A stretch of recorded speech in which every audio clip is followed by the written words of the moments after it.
Hey everyone, FinanceFeeds here at iFX Expo International in sunny Limassol, Cyprus.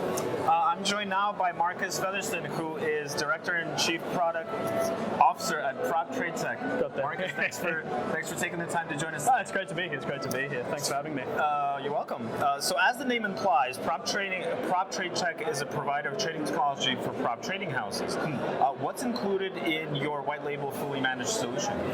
Yeah, good question. So I think we take a bit of a different tact in terms of building and providing services for prop firms. I think instead of just doing technology, what we focus on, as you said, is a fully formed white label end-to-end solution. So I think what we found, we're getting a lot of leads and people wanting to build prop firms. They had great acquisition skills. We're able to bring in the traders, but they said, I don't know anything about payments, brokerage. How do you build the tech? How do you integrate it? And I think it's one of those things where people that are good at marketing, good at acquiring clients, should play to their strengths, and we can play to ours. So what we do is we form partnerships with people that are good at the marketing and acquisition side of the business.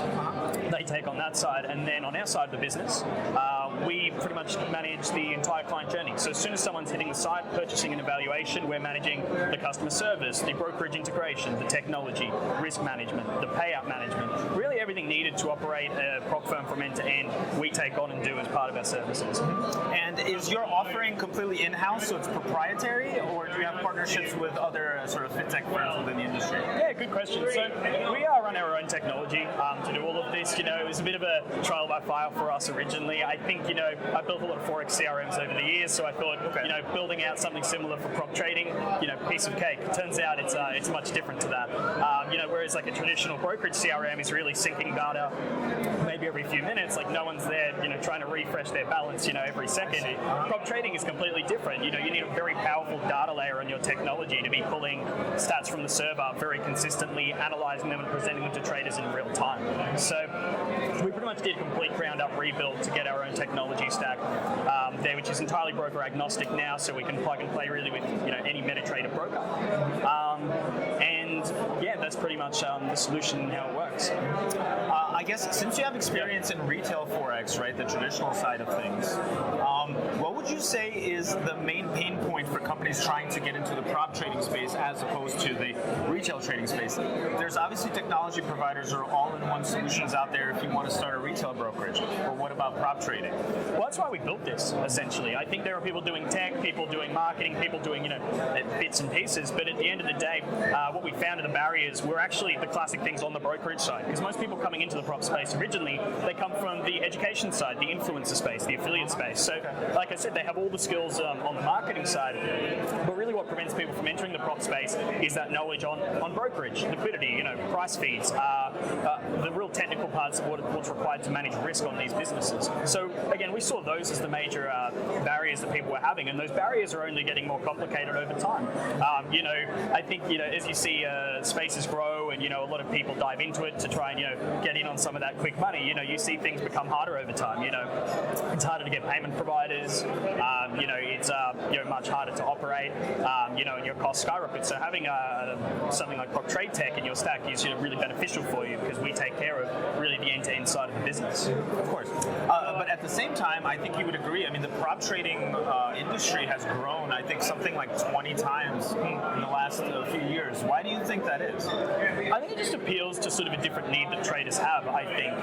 It's a very community-driven space, which is something that initially appealed to me about it. And I think that comes from a lot of what was going on in the crypto space and the stock option space a few years ago. It's a much younger demographic as well, whereas, the average brokerage client is 37 years old. The average prop trader is more, 25 to 30. So it's actually a different demographic that's driving this. I see. But in terms of ideology, I think what's really driving this is the idea that, if you have $500, to trade, to put in a brokerage account, you could be the best trader in the world. You could make, 10% returns a month, or, you could be Warren Buffett. But ultimately, you put that on like $500 is your starting capital. You'd actually make more money just, working in a cafe or, in a retail store or something like that. So I think what this gives is really that opportunity to people that want to be a career trader and say, well, it might be a bit harder, but I may as well take my $500, put that into an evaluation, and see where that gets me to try and make money consistently off a much larger pool of capital. And I think that's appealed to people in a much different way rather than, well, I'll just put my $500 in a brokerage account. So I think it ideologically appeals to a different demographic, but also a different need that a lot of retail traders have. Great. So we understand that you run trade execution via your partner broker, 8cap. Yeah.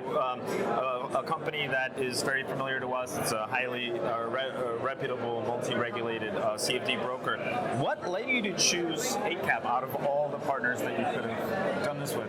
Well, they just generally have the best execution and infrastructure made for prop firms. I think that something that's really different about this space is a lot of attention I think a lot of brokers put on essentially their demo service and demo infrastructure, which is needed to do the evaluations for a prop firm. A lot of brokers never really focused on that. I see. A lot of brokers run their demo servers on machines that have less RAM than my phone. So a lot of brokers out there, think, taking props is easy. You just plug and play. We got the servers, we have the infrastructure. It's actually a bit more complicated than that because you pretty much have to make your demo servers into as a much lifestyle execution venue as possible. And so 8cap's done that. I think 8cap, took on a lot of prop trading firms over the years and sort of, through a trial by fire, probably learned the hard way, they had to do that. But they essentially have the best infrastructure for the prop space, which is testament to the fact that they have, quite a lot of prop firms trading, under their servers. So that was really the main reason, but also that they're regulated in a variety of jurisdictions as well, plugging into tier 1 liquidity providers.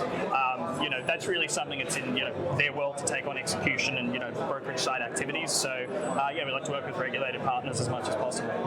Good stuff. Very interesting. So to manage risk, PropTradeTech leverages data-driven exposure risk modeling, trader profiling automation, and more.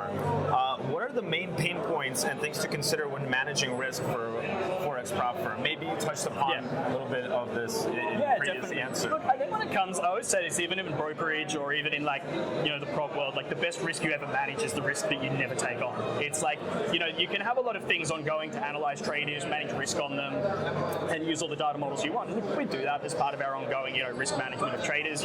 Like any space, when a lot of people, dive in to make quick money, you get the toxic traders come in. You got people that are trying to hedge between prop firms, or they are all trading off the same signal, and it's one guy on 50 different accounts. And I think what's good about us is because we work with such a variety of firms under us that we have essentially an anonymized pool of data that essentially is we're trying to build the Vegas black book essentially of toxic IP addresses. So when clients come and join us, they essentially can benefit from months and months of data that we have on all the bad clients out there, as those risks are quite bad. But like I was saying before, the best risk you manage is the risk you don't take on. And I think that is done by having very good parameters on your challenges and your evaluations. I think that it's been a very fast-growing space, and that race to the bottom of what people are providing is a lot faster than I guess what we've seen in the brokerage space over the last 10 years. So you see people coming in, lower prices, larger drawdowns, and things to bring in traders, but that's not actually conducive to good trading, good trader risk management, and even good prop firm risk management. So we're pretty hard line about it. We sort of have the data on over 50,000 evaluations to say when you're building your prop firm, there are certain do's and don'ts or limits of things that you have to do when building these challenges, because you can be a cowboy and say you have 20% drawdown and these crazy rules, but ultimately that's not good for the traders because you're not it's not teaching them any good risk management. That's not good for your firm because you're just letting people really do whatever they want. I think one of the main things we do is consulting in building the prop firm and its challenges right from the beginning, because we work on a partnership model. It's it's that old cliche of your success is our success. So when people come on and they're building these challenges, we're not saying no to things to be mean. We're doing it because it's we know what we're doing. We're not perfect. We've made mistakes over time. Like anyone, and we want other people to be beneficiaries of the mistakes we've made in the past, rather than go out and just like I said, have crazy challenges that aren't going to make them or their traders any money. Makes sense. Do you offer multi-phase evaluation models? Yeah, and I mean, like I said, we do a lot of different models. We know what works and what doesn't work. So one-step challenges have become a lot more popular in the space for the simplicity around them. But I think in terms of evaluating traders and their skills, the two-step is also a great option. So we're flexible. We don't have a set of rules that all of our firms that come under us have to use. We have a lot of suggestions. We have a team of risk managers that consult during the onboarding process when we bring on a new firm. We take on two-step phases, two-step challenges, one-step challenges. We really work with both. Great. Last question is around regulation. So the US CFTC, as I'm sure you've seen, recently sued, I would say a pretty popular prop trading firm in the United States. Is called MyForex Fund.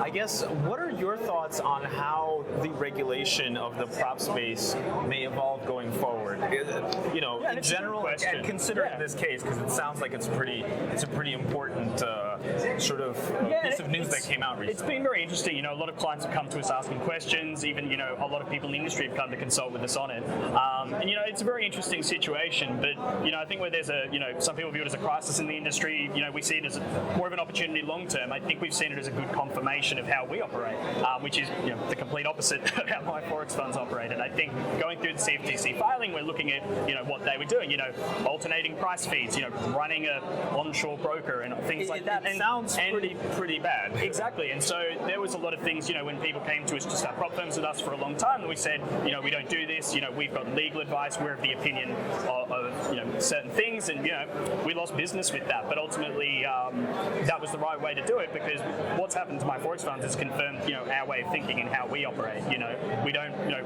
claim or don't run our own brokerage. That's why we use a regulated counterparty broker such as 8Cap and other partners that we look to work with in the future. So it is an interesting one, but I think, you know, everyone's sort of running around trying to understand, well, what is the actual outcome of this? And I think that's why regulators, you know, do need to act and come in and actually make decisions. I think, you know, like in any space that's growing quickly with not a lot of regulation, there's bad actors. And I think it's the regulator's job to come in and now understand, okay, well, how can we regulate this industry? And that's the thing. I think a lot of prop firms, you know, us included, we want to play by the rules, but we just got to know what the rules are. So there's a lot of good players that, you know, are very happy to abide by regulation, and it's definitely going to come. And we've built a lot of our business, really trying to future-proof and get ahead of all of that. You know, I think it's probably because we have that brokerage space background. You know, I felt like a doomsayer a bit from day one with prop firms. You know, saying to people, you know, the things that go, things like compliance and regulation is going to come in, payments going to get harder, how you advertise is going to get harder. But you know, we see that more as an opportunity, because, you know, we've learned in the last 10 years, you know, all the bad things that, you know, can sort of continually happen in the space because of bad actors that then, you know, cause things to get harder for all the good actors. But, you know, we're willing to play ball, and, you know, we're here for the long term, so we're trying to get ahead of all of those things, you know, build out a comprehensive payment stack, you know, try and understand regulation as much as we can, get legal advice, and just, try and act as responsibly as possible in the meantime.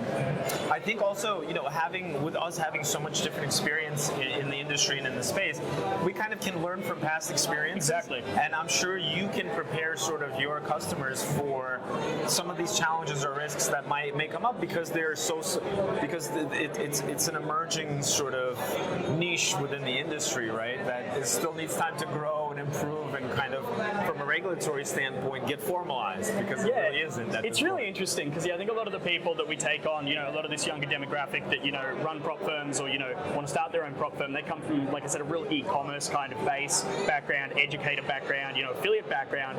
And so I guess things like regulation, how trading works and all of that, sort of on the back end of it, liquidity is sort of unknown to them. So we help them and guide them along that journey. And, like, I feel like a bit of a fearmonger sometimes, saying to them, well, you know, this might get shut off or this might happen and that. And that's something that, you know, they may not even be aware of, because to them, you know, the good times are happening, you know, the businesses and industries are growing, and they just keep growing.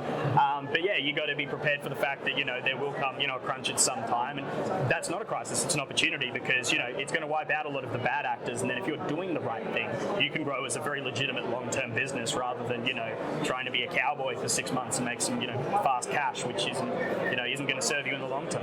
Sure. Makes total sense. Marcus, thanks for taking the time to join us for our first interview together. All the best to you and to your firm, and here at the show, and onwards in 2023. Fantastic. Thank you very much. Thank you.